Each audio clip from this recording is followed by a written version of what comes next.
and welcome to Strategic You.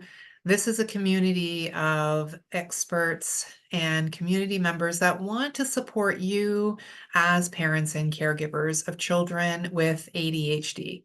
We are all here because we want our children to do better in the world. And having an ADHD diagnosis can mean different things, and I'm going to get into that. So before I get started, my name is Michelle McVitie. I am mom, the manager, because I'm the manager of my home. It wasn't always that way. So I have worked in pediatric medical and mental health for over 2 decades. And I have 2 children. They're teenagers. And yes, we do still love each other. The reason why I started my business is because there are gaps in the system. There are wait lists. There's a lot of opinions out there, and we're not quite sure who to trust. My training is all evidence-based. It's science-based strategies that work. And in my career, I have worked with thousands of families, parents just like you, that are maybe feeling a little defeated, maybe feeling a little overwhelmed, maybe even frustrated, or you know what? I have been packing for a trip to Rome and I ended up in Holland. This is not where I expected to be.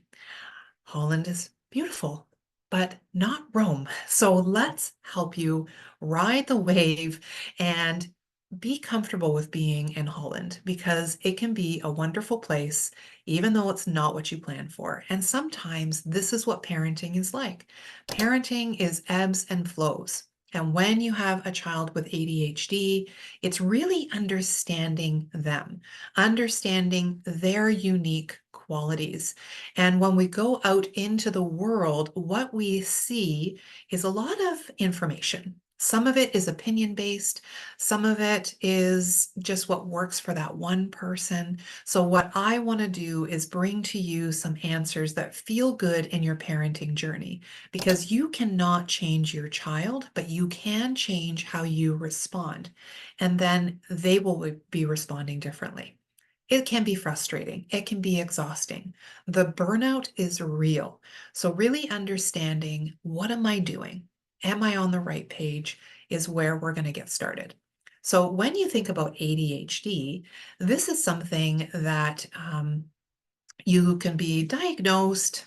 I mean, I've seen as young as 4, but essentially parents are looking at seeing behaviors in school and at home for at least 6 months. So there's 3 different types of ADHD. One is ADHD hyperactivity. Those are those kids that are kind of jumping around, lots of energy. Sometimes they talk a lot. So they may not be as active with their bodies, but their mouths are going and going. A lot of times it's the girls that we see a little bit more of that, but it really depends. Then there is inattentive. So inattentive used to be called ADD. We don't call it that anymore. It's all just ADHD. So it's ADHD with the inattentive subtype. What that is those children that are daydreamers. They usually are the ones that look like they're working, and then you look down at their page, they haven't gotten anything done. They're looking out the window, they have a hard time focusing, they're not hyperactive, but they have a really hard time focusing and remembering. You know, they wrote down math, but they didn't bring their book and they didn't write down the page. They have really good intentions of getting things started, but they can't finish them. Then there is ADHD, which is combined type. So that's inattentive and hyperactivity. So you can imagine these poor kids are really struggling because not only are they struggling with focus, they have a hard time with the hyperactivity. And they really struggle at school. School is really not set up for children with combined type ADHD because they have to sit, they have to focus. And the other thing to think about when your child has ADHD, their brain is under construction until 30. For a neurotypical brain, it's 25. And for a neurodiverse brain, it is 30. So depending on your child, you're going to see different things come up for them. And it's really trying to see what's underneath the iceberg. So we see the tip of the iceberg. We see the meltdowns. We see the defiance. We see them not maybe doing well with friendships, having a very black and white and rigid kids.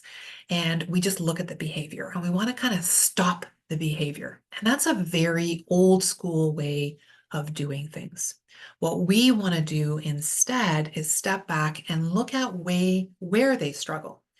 Impulsivity, focus, task initiation, even time management, social skills, all these things. These are called executive functions. And executive functions are like the assistant in your brain that help you do well in life. So if you can imagine that a child with ADHD is actually up to 3 years behind in their executive functioning skills. They really want to do well. And sometimes parents are like, really? Because Monday and Tuesday they did well. And now all of a sudden on Friday, they can't figure it out. Yes, it's going to ebb and flow. And these poor kids really want to do well. So focus on what they are doing instead of what they are not doing. And understand their brain. They have a Ferrari brain with bicycle brakes and they need your love and support. The behavior and the ADHD does not define who they are. It's part of who they are, but it's not who they are. So focus on them, what they do well. What are those positive traits about your child? I want you to think about that right now. What are 3 things you can say about your child? What do you love about them? Maybe you're thinking they're passionate, they're very kind-hearted, they're creative, they're very athletic. They are not the child that's sitting on the couch. They are the ones that are go, go, go, go. They are those kids that have big, big hearts. But that's another thing that comes with these kids. So much emotion. And when I say kids, I'm talking teenagers as well. But they're not functioning at their age level because of their impulse control, because of those executive functions being up to 3 years behind, they respond like a younger child. So, if you've got, a 7-year-old, are they acting more like they're 4? And then they're trying to fit in with kids their age group, and it's just not computing. So you want to look at where they're struggling and how to best support them. And like I said, separate the behavior from the child. Focus on what is going well and tell them what they can do instead of what they cannot do. We want to really steer them towards the positive. When your children struggle, we want to try to find little pockets of times where they are doing well. They can't sit for 10 minutes, catch them in the first 5 and say, way to go. You have a teenager that put their dishes away and you didn't have to ask them. That's amazing work.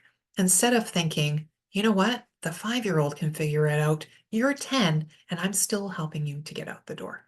It is so, so frustrating, but meet them at where they're at and notice what they are doing well. The other piece about parenting a child with ADHD is consistency. You want to maintain consistency with your child. What happens is that you've got 2 parents in the home, and if you're solo parenting, you want to be mindful of who else is coming in to parent, okay? But if you've got 2 parents in the home, then what happens sometimes, what I see a lot of, is the good cop, bad cop situation. And one parent tends to accommodate behavior, maybe is a little too gentle or permissive. And that is really what gentle parenting is translated. It's being permissive and giving in because you want to avoid the meltdown. And then the other parent comes in to lay down the law, to be like, enough is enough. I'm the disciplinarian. And then the child really tries to use this in their favor. I know what I can get away with one parent, and I know what I can get away with the other. Then grandma comes over and I'm having brownies for breakfast. They are going to push boundaries. They are smart. They are very black and white and resistant. So they're resistant to things. They're going to push those boundaries, and we have to be ahead of the behavior. And that goes back to those emotions. ADHD and emotions go hand in hand. It's not in the DSM because it's not measurable. If you have a super feeler, if you've got a child that is highly sensitive, that goes with ADHD. They are super excited, and when they are mad, they're really mad. And sometimes they get aggressive, sometimes they are mean to you with their words. That is going to help. You want to help them put the pause on that Ferrari brain that has bicycle brakes. Because aggression and anger is about saying stop and I've had enough. So as you can see, this is complicated. This is not just something that you're going to fix a behavior or change a behavior. But what I want you to do is understand more about your child. Make sure you and your partner are on the same page and that you do have a plan because your child really wants to do well. And the more that we understand them, the more that we can support them. But you need a plan, they need consistency, and they need your love. Love is the best therapy.